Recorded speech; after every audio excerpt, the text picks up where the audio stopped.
I said in the last video that it wound up running unusually long, so this is the second part of the video that I originally recorded, intending it to be all in the same video.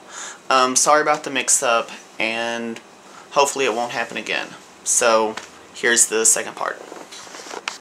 So, they go through the first adventure, and maybe, like, they escaped from the dungeon, or maybe they were able to recover whatever they were trying to get, whatever.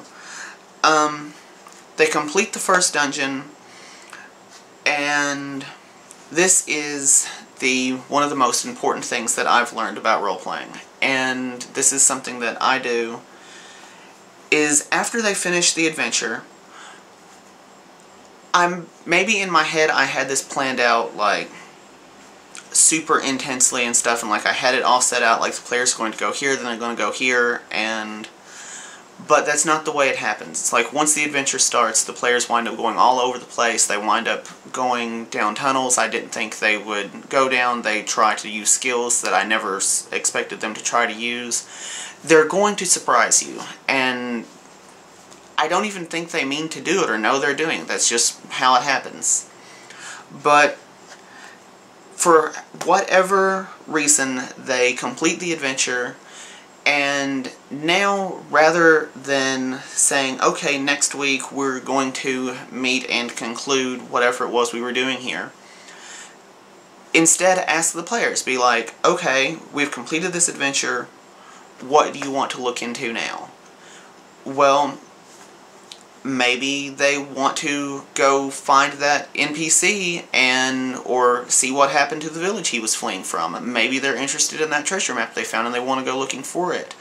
Maybe they want to examine the area more and try to find out some stuff about this strange equipment that they found in the dungeon. Or maybe they didn't actually defeat the person who put them there in the first place, and maybe they want to continue down that path. Or maybe they just want to go north. Maybe they saw a spot on your map or something sounded interesting and they're like, I want to go here. So, give the players that choice.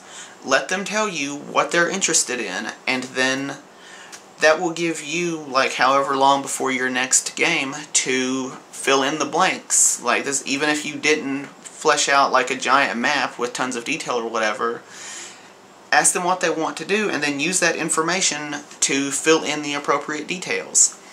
Now, just because the players chose to go a particular direction doesn't mean that the stuff that they don't do isn't still happening. For instance, if they decide to go look for the treasure, then whatever destroyed that dude's village is still out there destroying villages, and they're probably going to hear more about it in the future.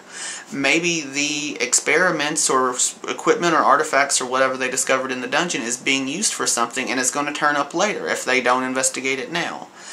Or if they do decide to go look for the village and find out what happened to it, maybe a little way down the road they're going to start hearing rumors about a warlord or a wizard or something who's almost uncovered some ancient treasure or something, the same one that they had a map to that they could have gone to. And that still doesn't mean the players have to go look for it, but it's letting them know that things are happening in the world beyond themselves, and it makes the setting seem very real and fluid, but it doesn't railroad them into any particular plot, and it lets them choose how they want to develop their characters and what impact they want to have in the world. And I think that's a really useful tactic that I use, because I never want to seem like I'm railroading the players necessarily. It comes across like that sometimes, but only for a particular adventure or something that's like, I'll ask the players what they want to do, and then I'll come up with the adventure around that. I don't come up with the adventures and then expect the players to want to do it. And I did this a lot whenever I was running space opera settings. Like, after we would finish an adventure, I'd be, okay, where do we want to go next? And they would, like, point to a planet or a star system or something. And then, by the next time we meet, I would have the adventure set up so that something happened to them on the way to that planet, or something happened to them once they got to that planet, or once they got to that planet they met someone who... Anyway, And it lets the setting develop very organically, and it also saves you a lot of work because you're not just sitting there with a blank map going, where do I want to fill in the blanks now, because the players are telling you.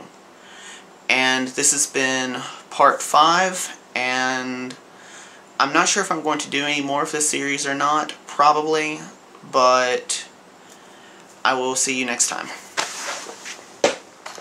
Oh god, what would be a good